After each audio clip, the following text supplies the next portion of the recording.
Do you experience feelings of dread in your basement or attic? Have you or your family ever seen a spook, specter, or ghost? If the answer is yes, then don't wait another minute.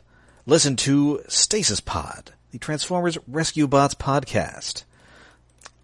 I'm Rob Stantz. I am Jen Spengler. Fudge. Spengler was the first one that popped in my head.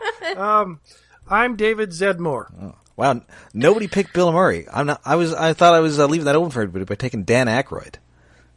But it's Venkman. I mean, Venkman's kind of the jerk of the group. Oh, yeah, but you gotta know your audience. He's not the weirdo of the group, though. That's the thing. Like, if we had to pick, like, which character from that movie would we want to hang out with? For us, Venkman is like the last choice. I'm hanging with Venkman more than I'm hanging with Stantz. That guy's weird. He probably has good stories. Yeah, though. Stories about getting a bead from a ghost. I didn't say they were good stories. They're interesting stories. Definitely not stories you would have wanted to be there for, but yeah. And then he's just going to start talking about crystal skulls. I don't know. I kind of want to taste the vodka from a crystal skull. I would at least like to have a crystal skull on my shelf, even if the vodka tastes like crap. Anyway. So yeah, it is the Haunting of Griffin Rock. First aired in the non-spooky month of July, the 28th, 2012. Look, any month can be spooky if you try hard enough. Well, I suppose that's true. Yeah, all these 2020 memes about months, no, do not tempt the fates of ghost invasions. Yeah, every month of this year has been pretty spooky so far. I'm just saying that for some people, November 1st is half-price candy day. For some of us, it's half-price home decorating day. Little from column A, little from column B. And this last year I got a candy and a giant skull. Well, skull-sized skull. So this was written by Steve Aranguren. This is his first and only Transformer script. Written a lot of other kids' TV. Also developed whatever Kuku Harajuku is. The character designs are looking. It's like if you crossed anime with Bratz. That rings a Yeah, I didn't realize that was anything additional to a toy line. I just thought that was just a toy line. I guess I did see that pop up as a show on, like, some streaming thing I was going through. And so, yeah, we open. It is a dark and stormy night. Yes. The best kind. And local truck driver Jerry, this is the first time we're seeing him, I believe. This is not the usual truck driver who's driving the truck full of poison. Definitely the first time I've heard that accent, because that is the worst, like, redneck accent I think I've possibly ever heard. It's not great. It is, I'm going to say, even worse than my impression of Ironhide. I'm not even sure what the accent was trying to aim for. I mean, it seemed to be... Every time I look into a monitor, my circuits sizzle. Well, the problem with you doing an Ironhide accent is we have Jen here who could do it spot on, which is uncanny. You have Jen here who thought that was actually just how people talked until she was like 12. Why is Ironhide the only guy on the show with a normal voice? Yeah. Everybody else sounds like Ron Burgundy.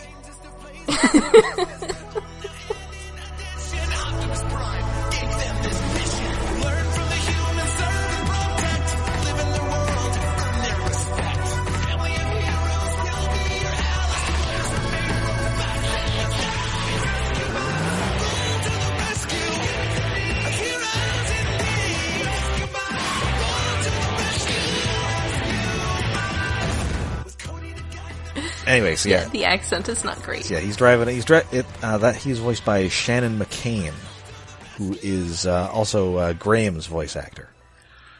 Oh. So yeah, he's driving along the seashore. He's in an armored truck, and then he is frightened by a spectral woman. He swerves off of S-curves down by the seashore. Yep. Because of a spectral sea lady? No. So yeah, she's just looks like a Edwardian / Victorian older lady in just like a dress and also as a ghost. So it's a full torso apparition. Yes. Yeah. It was hard to place like what her outfit is trying to be time period wise, but I guess maybe I don't know enough about older time period dresses. Yeah, she looks like she's off the cover of Wuthering Heights or something. Yeah. It's somewhere more than 100 years and less than 1,000 years ago. Heathcliff, it's me. I'm Kathy. I've come home. Yes. Anyway, so the rescue bots and the Burns family, they head out. They do find Jerry. The truck is gone. Yeah, it's just, how did he survive? And they're like, oh, it was an armored car. It probably just, because it was an armored car. Which I guess is why it wasn't full of poison, was because it was full of money. And yeah, they're like, oh, it must have just sunk really fast. And I'm like, how did he get out? Like, how did he survive? I'm sure there was a daring escape here that we did not see. Yeah. Or that he was saved by the ghost. Yes. Maybe. Ooh, she pulled him out. Yeah. She's voiced by Kath Soucie, by the way. Oh, cool. Oh, who is also Professor Baranova. Okay, yeah. There's so many names I know, and then I can't place a voice immediately. She was also Professor Princess on Animated. Speaking of go. Ghostbusters, she was Janine. Oh. And wasn't she, I feel like this has come up before, the younger sister who you never actually see but hear on Superhuman Samurai Cyber Squad? That is correct. And she was also Kitty Pryde on Pride of the X-Men. Ooh. We should watch that one of these days. As a Canadian, I refuse to watch anything with an Australian Wolverine.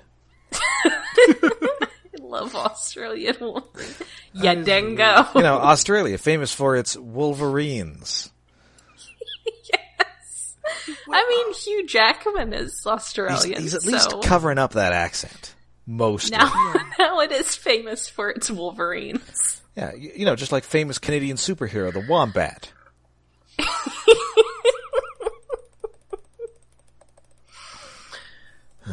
That show. They tried. A little. Anyway, so the Lady of so he claims this is the Lady of Griffin Rock.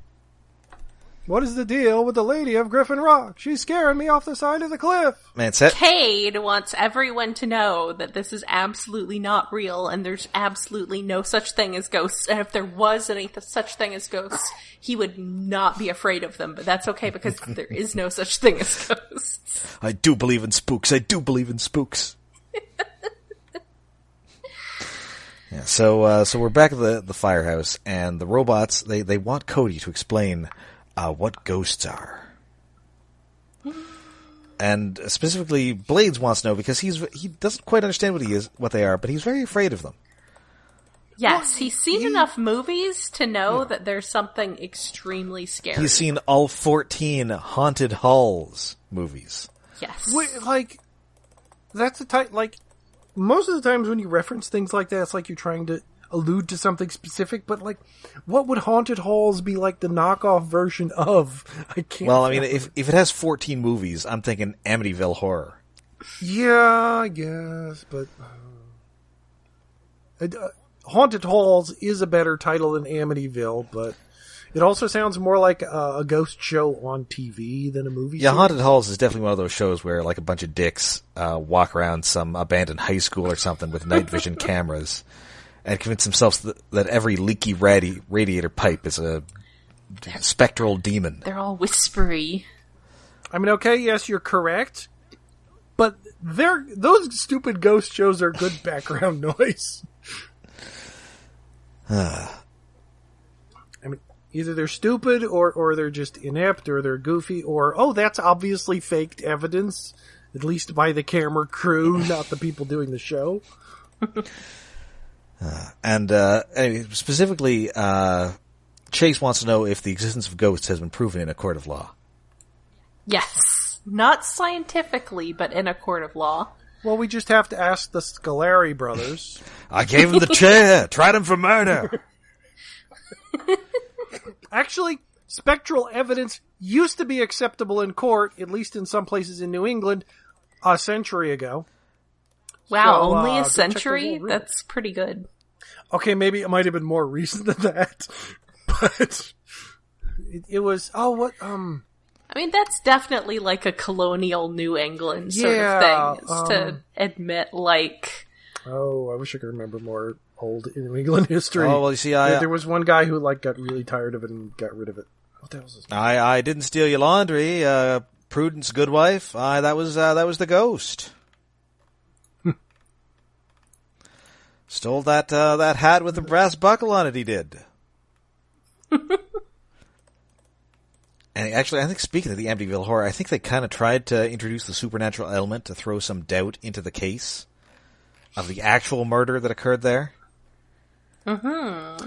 Yeah, that's kind of how the movie's freaking Right, happened. they conspired with the people who bought that house, later played by Margot Kidder and James Brolin, to sort of, maybe you get out of your mortgage, maybe I get out of this murder rap. And neither of those actually happened, but decades later, the people who live in that house had to change the windows so people would stop coming around and taking pictures of it. Yeah. And, I don't know, knocking on their door and asking about the devil pics or whatever. Mm-hmm. At that point, I say burn the house down. Well, cut your losses. That's how the ghost gets out, though. Oh. Ghost change. Ghosts are so ridiculous. Entertaining and interesting, but so ridiculous. Anyway, speaking of ghosts on TV, Huxley Prescott is on the ghost beat. Oh, of course he is. Of course, there's news happening, and it's stupid, so he's right there. I mean, I'm sure that he's done an episode of I Dare Me, where he goes into a haunted house or something. Oh, God, absolutely. Ooh, where he, spends a night in a haunted house. Oh, now I want that to be a future episode, because that would be ridiculous. Except, unlike that one episode of Tales of the Crypt where they did that, I'm pretty sure he doesn't get murdered. I love I Dare Me. It's so bad. Anyway, so Cody drops over to see Frankie, and Doc Green, he believes in ghosts because he's built the spectral vapor filter, by which I mean it's literally just a ghost trap. Yeah. It's got green glowy bits on top, and it doesn't quite have, it doesn't have the handle, and, well, it does roll across the ground, but you don't see the little wheels, and it's it's a Bluetooth-enabled ghost trap. So it has a new different name. Of course. Well, I mean, it's a copyright, non-infringing ghost trap. Yeah, but of course he has a ghost trap. Normally, when you do that, you at least give it a different shape. That's true. Well, you can't just make it a round one, because that's what they used on Extreme Ghostbusters. Oh, okay, yeah. It was like a little dome. Yes. Anyway, so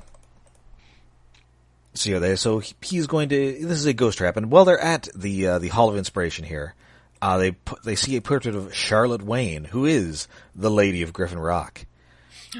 What? Bruce Wayne's great grandma? Stately Wayne Manor. Yes. Well, it doesn't sound like she had many in the way of descendants, because her husband and her sons all went to sea and never returned. And they say to this day, the Wayne family curse. It says husband and sons. It doesn't mention any daughters. Maybe she had a daughter who just left and moved to Gotham. Ah, yes, their ship, it was waylaid in Crime Ocean by Captain Jack Chill. Oh no! Crime Ocean. Crime, it can at least be Crime Bay. Yeah, the Sea of Crime. It be Crime Bay. Yeah. The Sea of Crime. Oh no, our precious cargo of pearls all spilling into the deep. Oh, this is such a tragedy. We never should have left that sea opera early. Oh, no. Oh, wasn't there a plot line where Batman was hopping around through time. Yes, that was after Infinite Crisis, I think. Oh, I really Final hope there's Crisis? There had to have been a pirate segment, and I really hope Pearls fell into the ocean. Well, I'm sure that there was that Legends of Batman toy line from the 90s. There was definitely a pirate Batman. Yeah. I know there is a caveman version of Batman.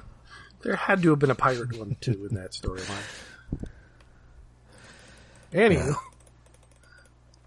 Anyway, so yeah, they take a picture of this to show to the driver, and also Cody takes one of these ghost traps to go back with him. He gets back to the station, and Chief Burns is checking in on Evan and Miles, who were arrested back in the Shrink Ray episode, Griffin Rock's Only Criminals. Mm-hmm. Yes. And they are being watched over as the only prisoners in the town jail by, I believe, one of only 2 cops on the island. And that is yes. Deputy Barney, who is... He's literally named Barney. Yeah. He is... And guess who he sounds like? Well, if you're old enough. Well, golly. I can't believe he's not only that voice, but also just straight up named Barney. Yeah. So, I guess, hey, if anybody's been watching a lot of Disney Plus, a whole new generation is being introduced to being bored by Don Knotts movies. That's fair. Yeah, yeah. They're not the worst, but they're... even Incredible Mr. Limpet ain't that great. That's got cartoon parts. Yes. Everybody knows that movies with cartoon bits are the best kind of movies. Anyway, he is not the sharpest, and he's wondering what the deal is with Evan and Miles, because they're just pacing wordlessly back and forth, and they're not eating their dinner. Or sorry, they're not eating their lunch, so now he's wondering if you should give them dinner.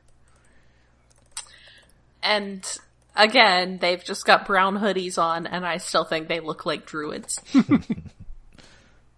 Wait, they're pacing their runic pattern on the floor, trying to confuse poor old Barney Gumble. Yep, but they're summoning ghosts. I appreciate that those are the only people in the jail, but also that they're still in the jail. Yes. I mean, maybe, I guess we don't know how much time has passed, and also, they could have been wanted for a number of other crimes. I suppose, but you'd think they'd have gotten, transferred to a prison, a state prison on the episodes. It's been 10 episodes or something. It's been quite a bit. It's been roughly a month or more for us. 2 months for us, at least. So presumably this is from a different offense. Because last time they didn't. Did they actually take them in? I can't remember. Yes, I'm pretty sure they got taken in. Maybe they do just operate a small state prison facility on Griffin Rock for, the occasional criminals they have. So, there you go. These guys are locked up. But it's just basic sheriff's office from Barney Gumble, or Andy Griffith's show. Yes. It's kind of like an Old West jail. Yeah. Yes. It's just a couple walls with bars, and there you go. Yeah. Again, they don't seem to have a lot of, crime here on Griffin Rock. Just crazy things happening. And speaking of crazy things happening, there's now a ghost in the bank. It is a, Revolutionary War ghost. Yes. A different ghost. Yes. It did make me think of Fallout 4 and some of the animatronic museum stuff they have in part of that. We'll put a pin in that. We might come back to it. Dun dun dun. So yeah, they get there, they take the ghost trap because the chief is basically humoring Cody here because he does not believe in ghosts. Mm-hmm. And they're complaining. Kate is complaining. What's next? Bigfoot sightings? Or mates? Is it Heatwave who's mentions Bigfoot? Oh, we better get a Bigfoot episode. I think so. I there think kind of is a Bigfoot episode coming. Heatwave mentions Bigfoot, and also the ghost drifts through Chase, and he's like, I have to agree with Blades. I too do not care for ghosts. Yes.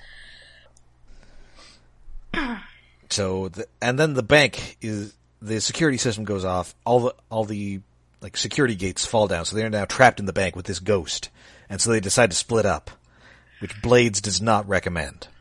No, he's seen all those movies. You're not supposed to split up, and you're not supposed to be left alone. He's the Jamie Kennedy of this episode. Now listen, this is what you do if you find yourself in a cartoon show about ghosts. You gotta go to the old amusement park and find the old man who's been trying to sell the property. Unmask him. He's probably the ghost. Yeah, that's the kind of thing it does start to have a Scooby Doo vibe around this point. Yeah. I'm a little surprised there. We don't see we don't see a hallway in this bank, and they're just all running through the doors after this ghost. Yeah, you think Yes. that feels more like Blade should have been referencing Scooby Doo more than horror movies. Nope, he's just been straight up mainlining Was he the one who mentioned Predator in the previous? I think he was. Yes. Yeah. He watches a lot of weird movies. Blades is not watching age-appropriate movies for himself. Well, I mean, it's age appropriate for him. He's, probably millions of years old. No, he's a baby. He's baby. So anyway, they finally find, they end up running out of the bank. Heatwave basically tears the gate open. Yeah. Damaging it. He just rips right through the wall, basically. I mean, it's a gate. It's like a sliding door with glass on the other side. Which just raises so many questions. Property damage, sir. They open the bank door for someone to come in. They rip open the front gate for someone to come in. But the bank vault is full of giant gold bars, which end up vanishing. Yes, they get back in, and all the money in the vault, it's gone. Again, getting very Scooby Doo at this point. Yep. But now the town is under full-on ghost invasion. Yeah. Yes. There's a ghost. They've got a necromancy problem here. That's right. There's a baker ghost who's making enough soup to feed the island all winter. Yep. There's a mafia ghost. Yeah, see? Yeah. And the weird thing is, they say that these ghosts are some of Griffin Rock's most upstanding citizens. Yeah, what did that gangster do? One of these guys is clear. It felt like when they were saying that, some of our most upstanding citizens, I was expecting, and our most notorious gangster or something. But no, apparently he's famous for something too. What? Well, either that or Edward G. Robinson was from Griffin Rock. Look, he made some really impressive innovations in the field of organized crime. Yeah, Maybe he invented the Tommy gun. Yeah, see, you'll be putting your hands up in the sky, or I'll be firing this laser Tommy gun, see?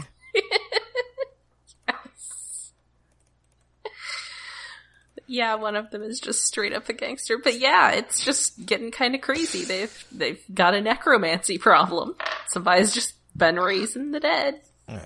And then there's another guy who keeps telling everybody to get out while you can. Yes.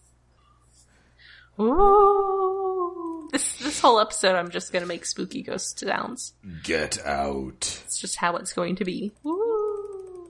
Also, at one point, it's Chase, says something that there's nothing grand about grand larceny. Yes. Which is a good line. And also mentions that ghosts are defying both the laws of physical science and polite society. Yeah. But, they robbed these specters and phantoms have robbed the bank, and then everything else feels like a de-escalation of robbing businesses. So he's ripping off the cash register. Yeah. Jewelry stores. Speaking of good lines, this jumps ahead briefly, but there is a point where Doc Green, when he mentions that they were some of Griffin Rock's most upstanding citizens, he says, when they were still upstanding. And that's a really good undead joke. Well, and the weird thing is, at no point do we say that ghosts are dead people. No. Yeah. Because when the bots are asking Cody what a ghost is, he says, well, they're like the They're people from the past that are manifesting in the present. Yeah. Well, that depends. I noticed that when he was saying that they sort of like didn't straight up say they're dead people. Yes. Well, like ghosts don't have to be dead people according to these ghost hunting shows. Maybe they're just the echoes of people from the past. They're not actually the souls of the undead, dead, whatever. They're just contained and trapped in limestone deposits and crystals underground, and they've been recorded on stone tapes and other nonsense. I mean, I think it's pretty obvious at this point that Blades knows exactly where these dead people are coming from, and he probably just assumes they're all people who have been horribly murdered. Yeah, these people just all clawed their way up from hell. Yeah, as you do. And we've also got a ghost scientist, a African-American lady with a fantastic hairdo, who's just sort of walking around a tree with a couple of test tubes in her hand, yelling "Eureka," which is terrified. Yeah, she scared Petty Paws up the tree. Yes. Oh, kitty. And I was already leaning very much to these being museum holograms, and this was the point where it was like, these are obviously museum holograms, and I was thinking back to our good friend Chester A. Arthur. Yes. Yeah, if we hadn't seen Chester A. Arthur in previous episodes, maybe this episode wouldn't have been as predictable. Mm-hmm. And Huxley Prescott tries to interview this ghost, but then is terrified by her and runs away. He tried. This just in: ghosts, a tree, a cat. He's trying. And also, this restaurant ends up on fire because this restaurateur is so scared of ghosts. Yes, he runs away, and the stove catches, and then Cade just goes berserk and tries to extinguish this ghost with water. Yes. Though he is relieved that there's an emergency in the case of the fire that is not a ghost. Yes. It's just a fire. And the ghost trap does indeed briefly work on the ghosts, but only briefly. Yeah, what's up with that? We will find out, sort of. We got the tools, we got the talent. Anyway, so Chase has to save people from being crushed by part of Huxley Prescott's van. Yes. And also this ghost gangster briefly ends up inside Blades, which terrifies him to no end. He's so scared. Oh. It's just like sitting in his passenger seat, and he's like, get it out! It's less like being possessed, and more like being haunted. Well, yeah, like how would you feel if there was a ghost inside you? The only way it could get worse if there's a ghost of a werewolf inside you, or two wolves inside you. I mean, technically, isn't there a ghost inside of all of us? No, that's a skeleton. You're thinking about skeletons. Well, the ghost is what drives the skeleton. One day, I was lying in bed, trying to take a nap, and I'm just laying there, and I'm thinking, every single one of us owns an entire human skeleton, and we can't do anything with it. Because we can't do anything cool with it. We each have an entire human skeleton. I guess the best you can... This is why I don't do drugs. It's because I have these things when I'm sober. Yeah, I'm kind of in the same boat. Yeah, I guess the best you can do is donate bone marrow. Yes. Well, yeah. It's like every one of us has an entire human skeleton, and every single one of us has a ghost. Anyway, so Frankie happens to recognize this lady scientist ghost. It is Elma Hendrickson, Griffin Rock's first female scientist, who she got her middle name after. Yeah. So it is Francine Elma Green. Ooh. Cody is not that impressed. No. He's like, we're trying to have ghosts here. Yes. So they're looking at the portraits in the Hall of Inspiration, and it's all the portraits of these people. You know, the gangster, the cook, this inventor guy. The butcher, the baker, the candlestick maker. And then they're menaced by another ghost, and it is indeed Chester A. Arthur. Telling you, he made some really exciting innovations in the field of organized crime. Chester A. Arthur? Sure. No. The mob guy. Yeah, see, President Garfield's been cut down, so now I'm running this show, see? Yeah. No. That's right. President Garfield got whacked, so now I'm the big boss, the big cheese.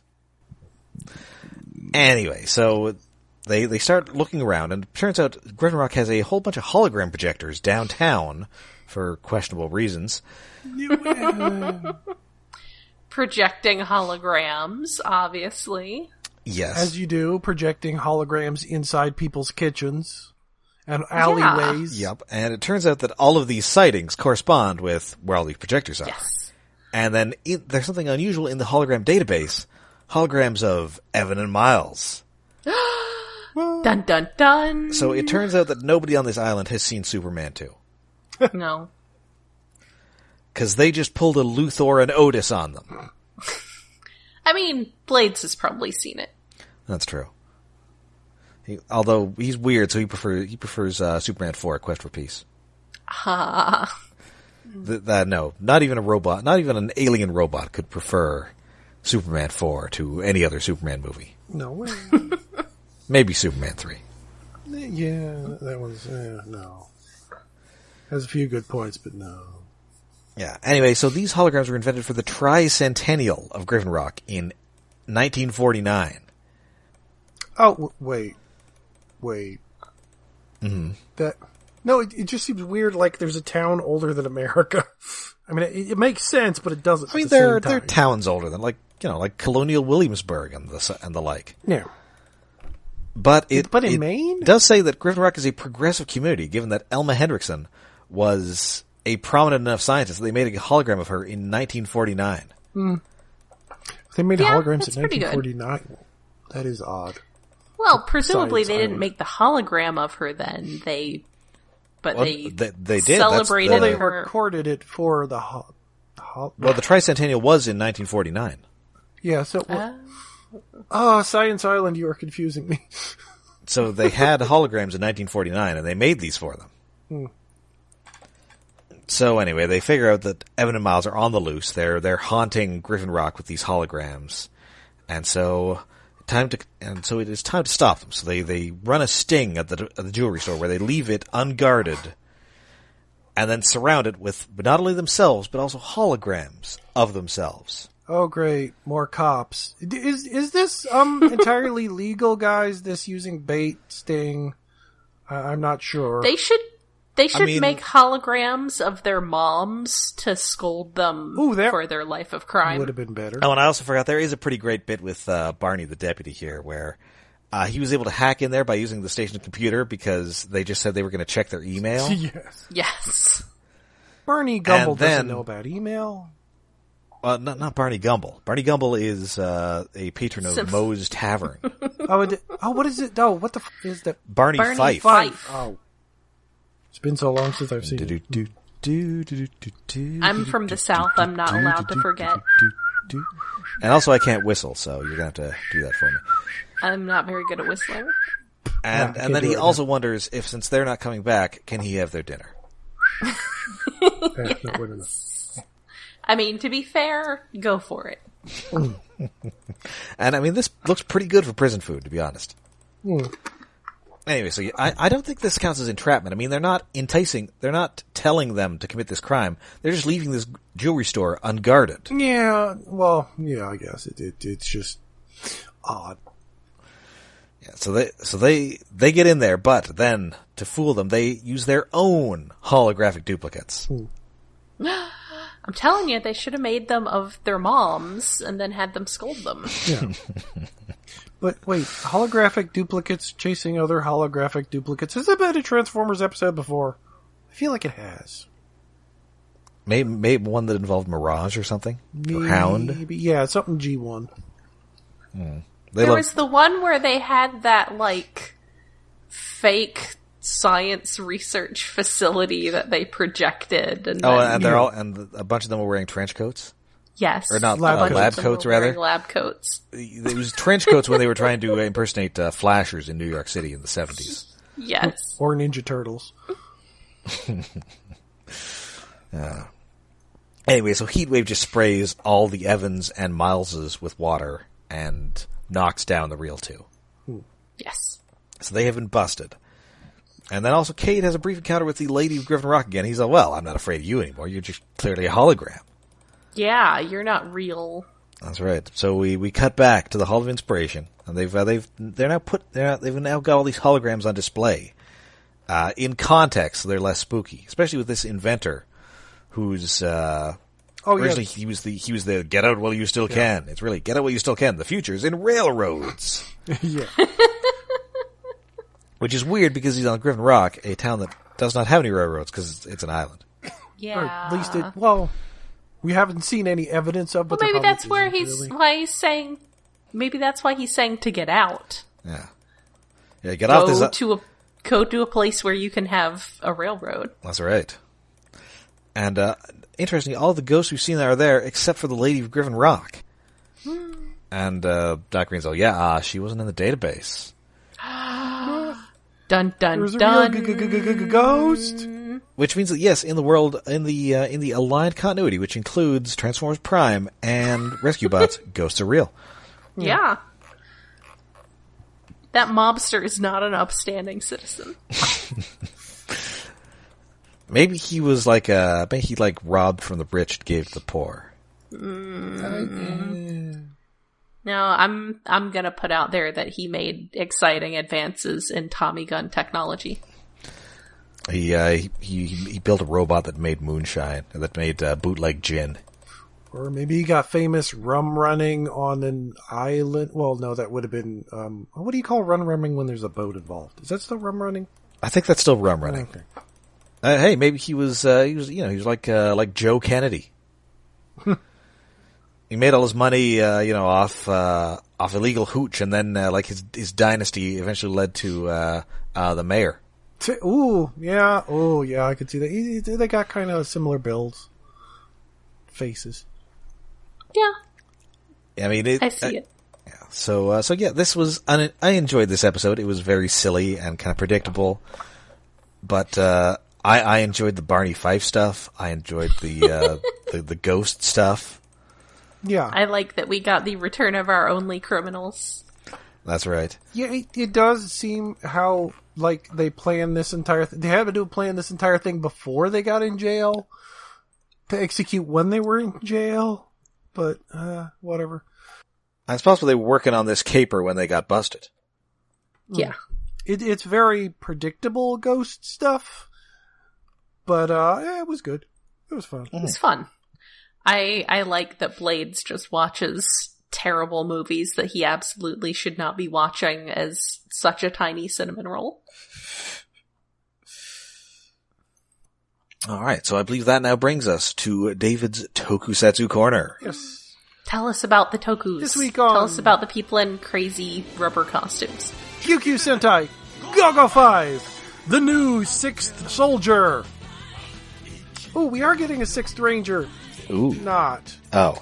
Although, this episode is a series of disappointments. Well, the very first scene is just children playing on a playground. I was like, oh no, please no, don't be a kid-centric episode. But it isn't. It's only that scene to set up, knocking something down later in the episode.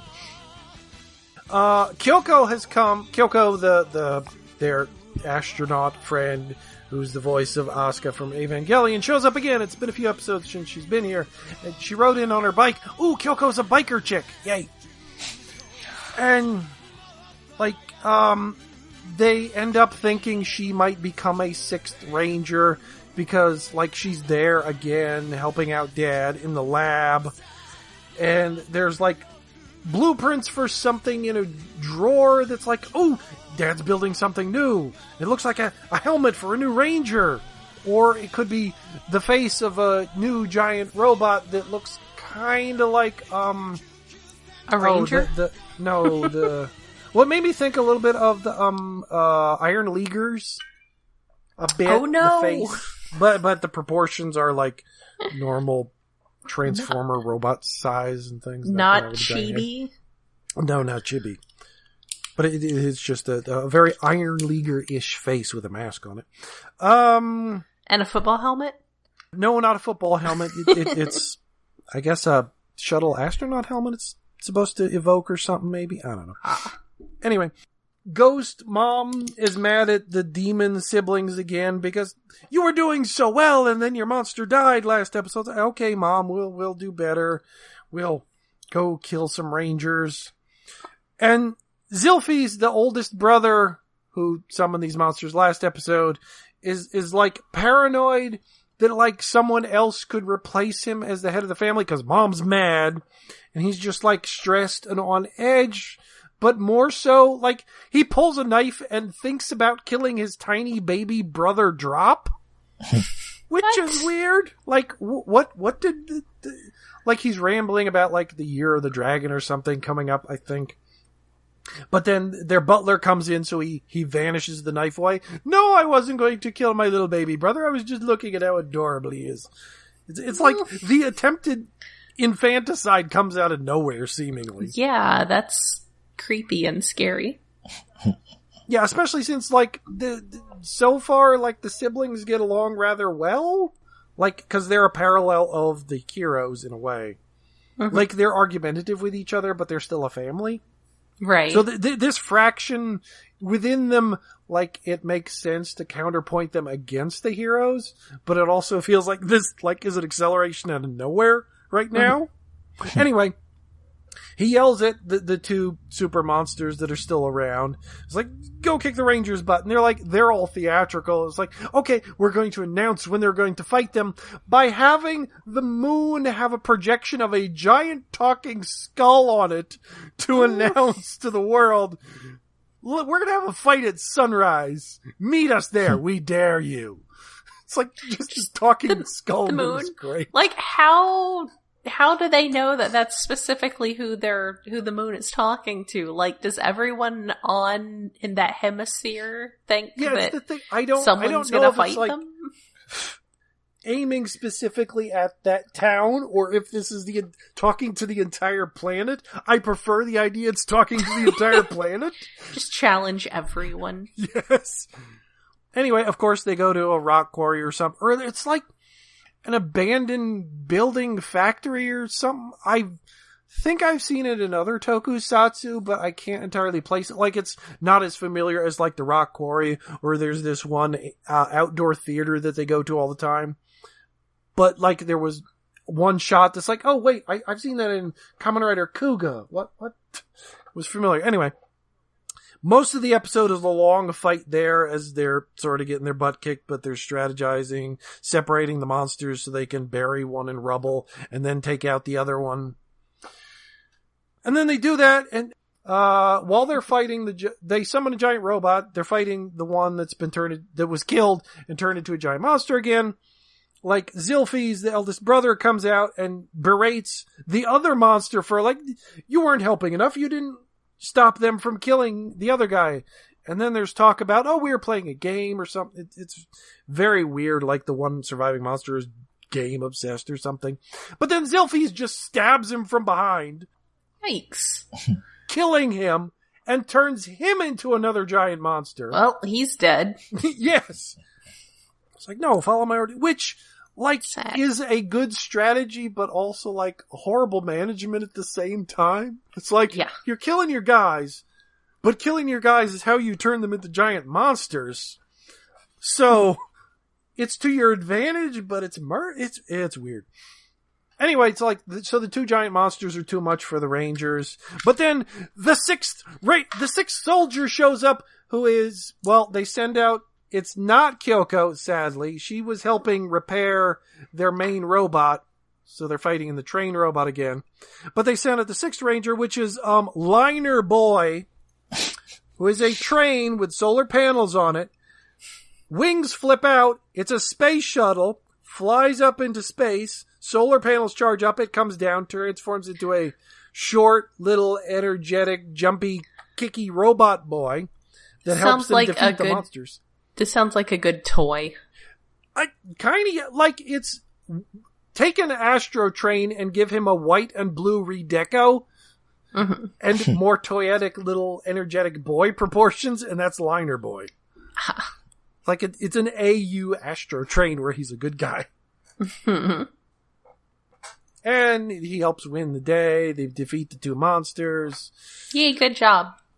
That's it. Which is setting up more, but like the elder brother trying to kill the younger brother feels like something that should have been built up more before this point, because I think it's going to hit ahead quickly soon. Mm-hmm. It's just odd. Do we go from 0 to, oh, I'm going to kill my brother?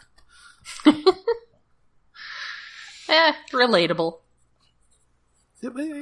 Sometimes. All right. So that is the Haunting of Griffin Rock. We'll be back next week with more rescue bots. Ooh, spooky ghosts. Sadly, no spooky ghosts. Aww. Instead, we'll just be telling some little white lies. Ooh. Mm-hmm. Yeah. So, but until then, you can find us all over the internet. We're on Twitter, we're on Facebook, and we have a Patreon. Yes, we are hosted on iaconunderground.net, where we have a Patreon set up for hosting expenses and other things. That is at patreon.com/iaconunderground. We are wrapping up Kimono Friends after 3 years of doing it intermittently in between various blockbuster movies and also the Warcraft movie. And other oddities. Only $1 a month can get you access to that and all of our archives for that. That's patreon.com/iaconunderground. All right. So that does it for this week. So next week we'll be back. Until then, I'm Rob. I'm Jen. Freaky ghost, bustin'. I'm David.